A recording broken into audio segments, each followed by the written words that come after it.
Assalamualaikum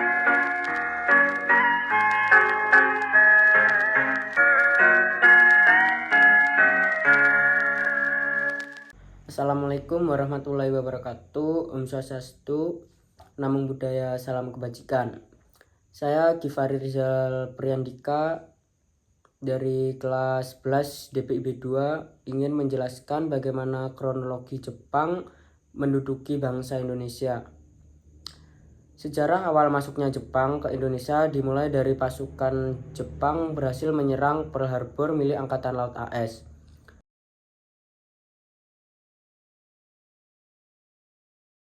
Ke arah selatan, yaitu Indonesia. Jepang masuk ke Indonesia pada tanggal 11 Januari 1942 dengan mendarat di Tarakan, Kalimantan Timur.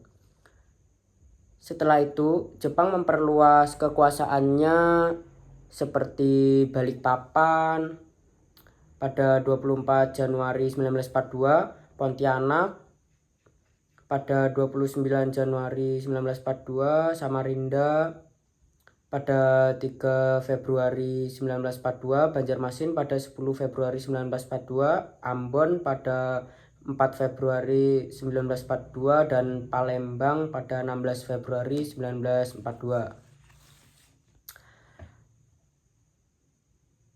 Pada 28 Februari 1942, Jepang tiba di Pulau Jawa yang mendarat di 3 titik, yaitu Teluk Banten, Eretan Wetan Jawa Barat, dan Kragen Jawa Tengah. Serbuan tentara Jepang dengan kekuatan yang besar membuat Belanda tidak bertahan. Akhirnya Gubernur Jenderal AWL Djurda von Starkenborg, Steckhauer, dan beberapa petinggi militer lainnya, Belanda pun memutuskan untuk bertemu dengan Letnan Jenderal Hitoshi Imamura di Kalijati, Subang, Jawa Barat pada tanggal 8 Maret 1942. Di pertemuan itu, Belanda menyerah tanpa syarat kepada Jepang dan menyerahkan kekuasaan Jepang. Dan pada saat itu penjajahan Jepang dimulai. Rupanya sambutan rakyat Indonesia kala itu sangat senang, sebab rakyat Indonesia memandang Jepang sebagai saudara tua. Karena memiliki latar belakang sesama bangsa Asia, di Asia lain pemerintahan Jepang juga menyebarkan propaganda gerakan, yaitu 3A adalah Jepang Pelindung Asia, Jepang Pemimpin Asia, dan Jepang Cahaya Asia. Propaganda ini seolah menekan bahwa Jepang mendukung Indonesia sesama Asia. Jepang juga mendirikan organisasi seperti Putera, Jawa Hokokai, dan BPUPKI.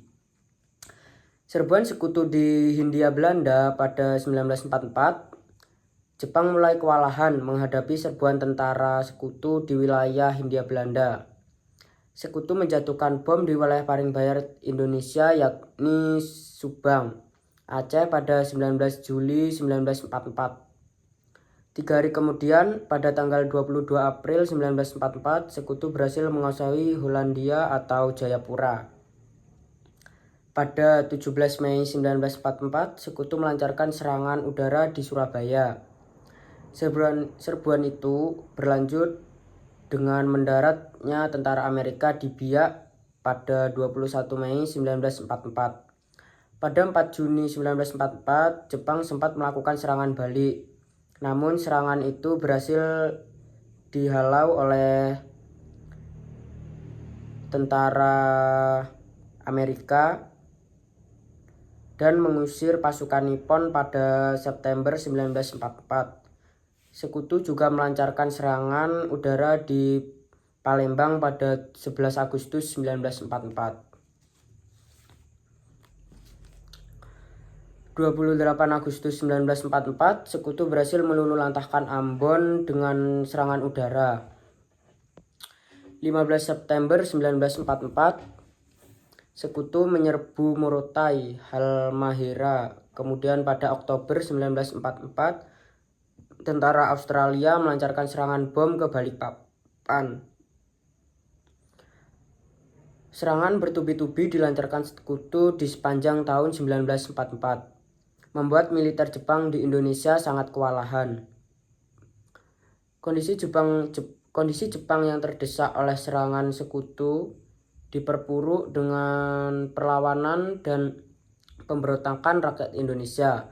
Salah satu pemberontakan yang besar dilakukan oleh Tentara Pembela Tanah Air atau PETA di Blitar yang dipimpin oleh Soedardjo Suprijadi. Tentara PETA menembakkan mortir ke Hotel Sakura yang menjadi kediaman para militer Jepang pada dini hari tanggal 19 Februari 1945. Perlawanan juga terjadi di Aceh pada Mei 1945. Setelah tentara Nippon berhasil dibunuh oleh para gerilyawan Aceh. Di tengah kondisi yang terdesak, Jepang kemudian memberikan janji kepada Indonesia untuk merdeka, mendapatkan simpati pribumi. Salah satu jalan yang ditempuh yakni Jepang mendirikan Badan Politik Usaha-Usaha Persiapan Kemerdekaan Indonesia atau BPUPKI pada 29 April 1945. Selama perjalanannya, BPUPKI melakukan sidang sebanyak 3 kali, yakni pada 29 Mei 1945, 1 Juni pada 1945, dan 10 sampai dengan 17 Juli 1945. BPUPKI dibubarkan pada 7 Agustus 1945 setelah merumuskan Pancasila sebagai dasar negara dan Undang-Undang Dasar UUD. Selanjutnya, Jepang membentuk Panitia Persiapan Kemerdekaan Indonesia atau PPKI pada 7 Agustus 1945. Kekalahan Jepang berada di depan mata setelah sekutu menjatuhkan bom atom di Hiroshima dan Nagasaki. Hiroshima dibom pada 6 Agustus 1945. Setelah 3 hari kemudian, pada 9 Agustus 1945, bom dijatuhkan ke Nagasaki. Setelah Hiroshima dan Nagasaki dibom, Jepang resmi menyerah tanpa syarat kepada sekutu pada 14 Agustus 1945.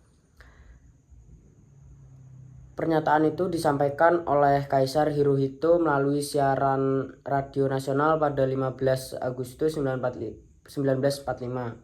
Sementara itu, status Indonesia yang merupakan negara jajahan Jepang menjadi vacuum of power atau terjadinya kekosongan kekuasaan.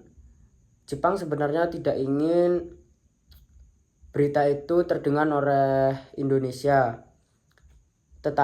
Namun salah satu tokoh Indonesia yakni Sultan Syahrir telah mendengar kabar tersebut. Syahrir segera menyampaikan kabar tersebut kepada golongan muda yang kemudian mendesak Soekarno dan Muhammad Hatta untuk bergegas memproklamasikan kemerdekaan. Soekarno dan Muhammad Hatta sepakat untuk memproklamasikan kemerdekaan Indonesia pada 17 Agustus 1945. Proklamasi tersebut berlangsung di kediaman Soekarno di Jalan Pegangsaan Timur nomor 36 pada 17 Agustus 1945 pukul 10 pagi. Dengan dibacakannya teks proklamasi kemerdekaan Indonesia oleh Soekarno, masa pendudukan Jepang di Indonesia resmi berakhir. Itu penjelasan dari saya mengenai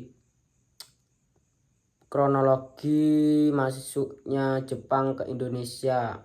Sekian dari saya, terima kasih.